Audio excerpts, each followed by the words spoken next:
네, 평론가 조우석입니다. 오늘은 정치인 한동훈 얘기입니다. 다음 달 7월 달로 예정된 국민의힘당 대표 경선에 한동훈이 뛰어드는 건 이제 거의 기정사실입니다. 뛰어드냐 마느냐 이런 게 아닙니다. 무조건 한다고 봐야 됩니다. 그걸 공식화하는 출마 기자회견도 이번 주말경에 있을 거라고 지금 추정을 누구나 합니다. 요 며칠 새 한동훈 본인이 그런 얘기를 했다고 합니다. 내가 전당대회에 당대표 출마를 결심했다라고 측근들에게 얘기를 했고, 나가면 무조건 이긴다라는 자신감도 피력한 걸로 확인이 됐습니다. 실제로 이게 현실적인 분위기입니다. 여권 내에서는 어차피 당대표는 한동훈이다는 기류가 강한 게 사실입니다. 지금부터 1개월간, 즉 7월 말까지 국힘당 전당대회는 당대표에 정말로 한동훈으로 가느냐 아니냐를 가지고 계속 시끄러울 건 분명합니다. 그리고 여론조사 등 여러 가지 분위기로 종합해 보건대 가장 유력한 국힘당 당권주자는 한동훈과 나경원 둘입니다. 안철수도 아니고 그 누구도 아니고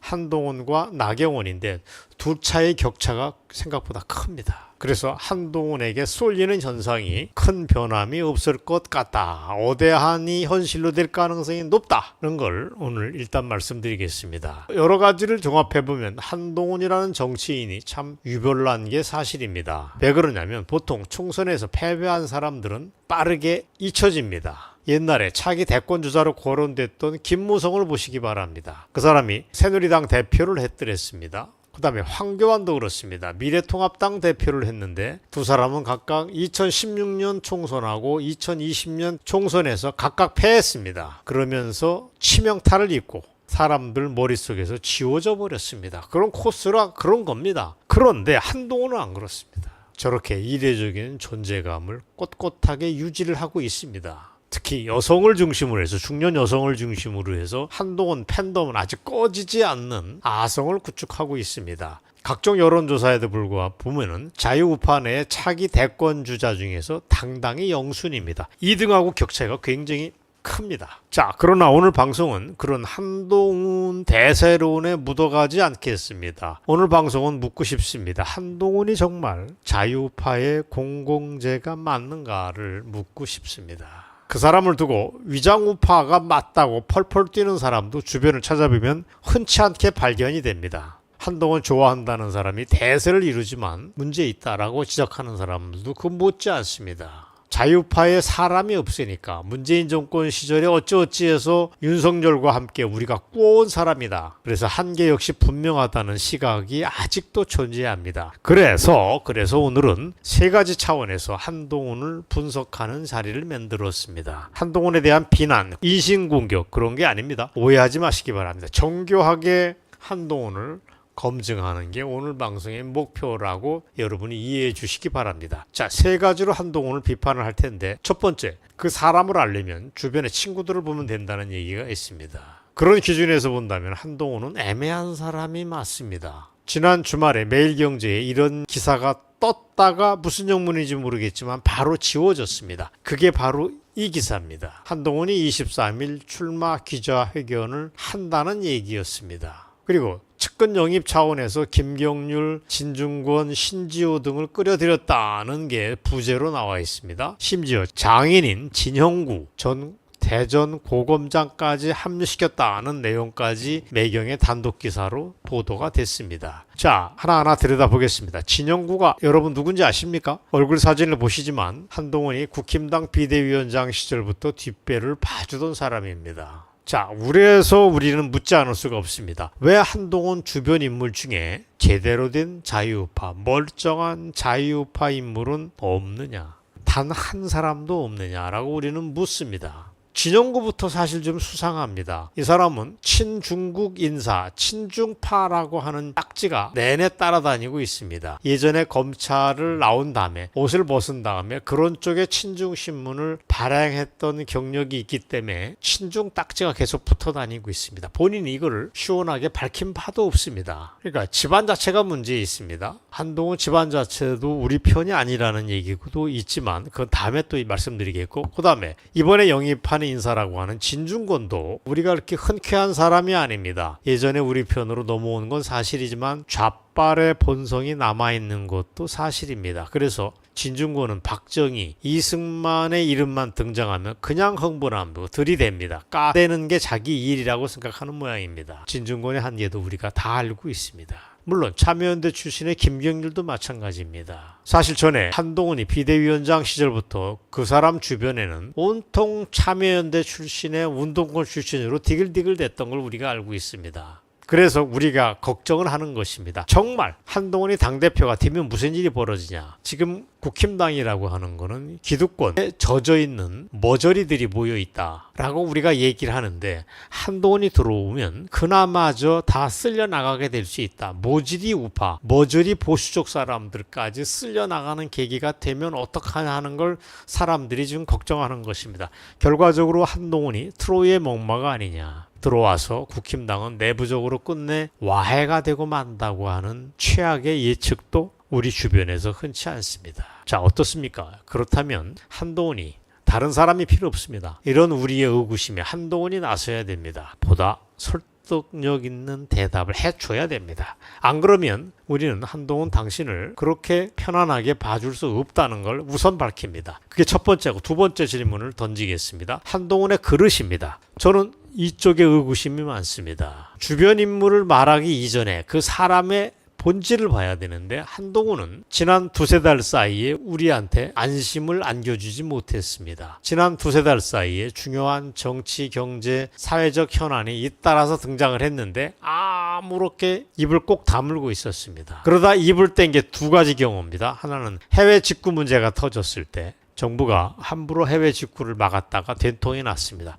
그 문제, 그 다음에 지구당 부활 문제를 뜬금없이 한동훈이 꺼냈습니다. 이게 그 지난 두세 달 사이에 한국 사회에 등장했던 중요한 현안에 비하면 너무 지엽적인 겁니다. 여기에 대해서 빼꼼히 입을 여는 게 한동훈의 수준입니다. 구체적으로 말씀드리면 4월 10일 총선 이후에 그게 패배한 다음에 우리는 윤석열 정부의 미래를 우리는 걱정을 많이 해왔습니다. 국힘당의 미래가 어떻게 될 것이냐 하는 얘기도 동시에 했습니다. 참패한 원인이 뭐냐? 대안은 뭐냐? 그럼 국정 운영의 기조를 어떻게 가져가야 되느냐? 어떠한 전환이 필요하느냐? 보수당으로서의 국힘당은 어떻게 발본적 혁신을 해야 되는데 방향이 어떤 거냐 이런 얘기들이 지속적으로 문제 제기해 왔는데 한동훈이 이런 문제에 대해서 단 한 번도 입을 뻥끗 해본 일이 없습니다. 사실입니다. 검색해 보십시오. 희한한 거 아닙니까? 이게 뭘 얘기하는 거냐? 저는 심플하게 여러분들에게 말씀드립니다. 한동훈은 그런 사안에 대해서 아는 게 없다는 뜻입니다. 한동훈한테 정치 경륜이 없다는 건 우리가 압니다. 결정적으로 대한민국 현대사에 대한 따뜻한 시선도 없습니다. 한동훈한테 있는 건 분명하게 있는 게 있습니다. 말솜씨가 까칠하지만 깔끔하게 하나 있습니다. 그 다음에 1973년생이라는 젊음도 가지고 있습니다. 하지만 이런 껍데기가 전부입니다. 자, 아까 얘기로 돌아가다 보면 주변 인물을 보면 한동훈이 보이는데 그런 기준에서 본다면 한동훈은 애매한 사람이 맞습니다. 그 다음에 한동훈 내부에 콘텐츠가 정말 뭐 있느냐, 현대사에 대한 공부가 제대로 되어 있느냐 하는 걸 들여다봐도 역시 답은 하나입니다. 신뢰하기 힘든 사람이다. 이번 총선에서 우리가 한동훈의 맛을 봤습니다. 별게 아니라는 게 우리는 압니다. 그러니까 한동훈과 그 주변 인물들이 틈만 나면 광주 5.18 문제를 헌법 전문에 집어넣자고 열불을 토합니다. 그 다음에 총선 때 하는 것 봤지 않습니까? 공천 과정에서 우리 편 사람이라고 하는 사람이 없었던 것도 결국 한동훈의 색깔을 드러내는 것입니다. 또 공천을 어렵게 줘도 도태우 같은 사람은 그냥 잘라내는 게, 찍어내는 게 한동훈의 일이었습니다. 한동훈을 우리는 콘텐츠가 없는 사람, 자유우파에 대한, 자유민주주의에 대한 확신이 부족한 사람이라고 볼 수밖에 없다. 그게 우리의 중간 결론입니다. 자, 한동훈에 대한 세 번째 분석입니다. 좀 심하게 얘기하겠습니다. 어쩌면 한동훈은 대한민국 정치판의 구세주라고 우리가 잘못 착각해왔다. 어쩌면 한동훈은 누구냐? 정치검사의 한 사람일 수 있다는 지적을 하고 싶습니다. 그 흔하디 흔한 대한민국 정치판에 그 흔한 정치검사의 한 사람일 수도 있습니다. 인신공격 아닙니다. 그걸 새삼 보여줬던 게 올해 초 대법원에서 1심에서 모든 사법농단의 혐의를 벗어던지고 무죄가 선고됐던 양승태 전 대법원장의 진지한 질문을 우리는 기억하고 있기 때문에 그렇습니다. 양승태 대법원장은 지난 5년 동안 가장 곤욕 속에 빠졌던 사람인데 무죄가 이미 1심에서 나왔습니다. 그쪽으로 간다고 누구나 봅니다. 근데 그 양승태 그분이 지난해 했던 최후 진술이 아주 인상적이었습니다. 그동안에 대한 사법농단 어쩌고 하면서 그 자신에게 퍼부어졌던 말도 안 되는 공격을 한 방으로 정리해버렸습니다. 그게 뭐냐? 특정 인물을 표적으로 한 먼지털이식 수사에 불과했다. 그러면서 윤석열 당시 이걸 주도했던 서울중앙지검장하고 한동훈 차장을 정면으로 비판을 했습니다. 들이받았습니다. 바로 그 두 사람이 말도 안 되는 불법적인 수사권 남용을 했던 주인공이다라고 명시적으로 얘기를 했습니다. 그동안 세상을 시끄럽게 했던 재판 거래가 어떠니, 블랙리스트 어떠니, 비자금 조사는 어떠니는 모두 가짜뉴스로 드러났습니다. 그렇다면 윤석열 한동훈 라인에서 엉터리 수사를 했다는 게 확인이 된 것입니다. 다시 반복할까요? 양승태를 중심으로 한 이른바 사법농단에 관련된 그동안의 검찰의 수사라는 것은 문재인 정권과 검찰이 야합을 한 결과다. 양승태 그분의 표현에 따르면 사법부를 장악하려고 했던 쿠데타다 라고 봐야 됩니다. 그 무시무시한 작전의 총지휘자는 여러분이 다 압니다. 문재인 그 친구였습니다. 거기에 제일 가는 공모자가 대법원장이었던 김병수였습니다. 속까지 불구죽죽한 사람이라고 우리는 다 알고 있습니다.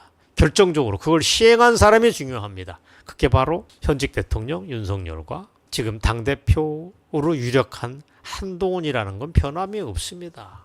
안타깝지만 이게 대한민국의 현실입니다. 그렇다면 양승태 대법원장이 1심에서 무죄 판결이 됐을 때 윤석열 대통령은 적절한 입장 표명을 했어야 옳았다라고 우리는 보는 것입니다. 안 그렇습니까? 그리고 한동훈은 뭐 대통령 자리의 특수성 때문에 얘기하기 어렵지만 저는 입장 표명이 필요하다고 지금도 생각합니다. 그 다음에 한동훈도 얘기할 거 없습니다. 당시 맡고 있었던 게 국힘당 비대위원장인다면 사퇴를 고려하는 것도 올바른 선택이었다고 봅니다. 그런데 여당과 야당 모두가 캥기는 게 있어서 그런지 누구도 그 얘기를 공개적으로 얘기하지 않고 그냥 덮기에 급급했습니다. 그리고 유야무야하다가 결국 여기까지 왔습니다. 그 사이에 총선 대패가 있었습니다. 그런데도 불사조인지 뻔뻔한 건지 한동훈이 다시 국힘당 당대표 자리를 노리는 엄청난 상황까지 떠밀려 와서 지금 6월 달입니다. 이게 과연 정상이냐고 우리는 묻지 않을 수 없습니다. 아무리 꾸어온 사람이라고 그래도 우리가 그 사람이 정말 누구냐라고 물어볼 수는 있는 것입니다. 아무리 어대한이라고 얘기하지만 한동훈이 당대표가 된다? 이건 또 다른 문제입니다. 비대위원장하고 또 다릅니다. 그런 차원에서 한동훈의 정체성, 그 사람의 실체를 검증해 보는 건 반드시 필요하다는 얘기를 오늘 여러분들에게 말씀드렸습니다.